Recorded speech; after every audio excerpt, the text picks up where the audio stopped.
Oh, what's up, O's? I know, it's been a long while, very long while.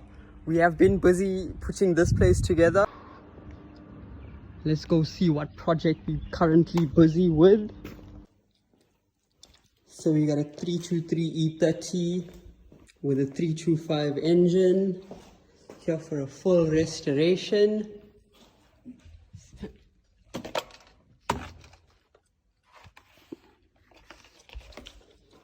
This is the current project we're busy with in the free time. So it's not completely finished at the moment, but we have gotten so many cool cars come through. And after last week, when the 2020 Mustang 55-year edition came in to get its window louvers done, I realized, we need to start posting ASAP. And I do have some videos that I did record. I just need to get them edited and posted.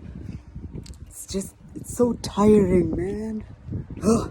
But from this week onwards, we will be posting regular content on the channel as well as on TikTok, and you get to see all the different cool cars and bikes that come through the shop, as well as we'll be giving you tips on how to take care of your vehicle's paint job and all other kinds of car related stuff.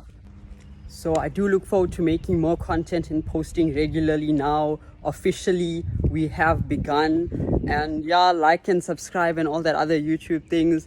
And enjoy the rest of y'all's week. Right, love y'all. Bye.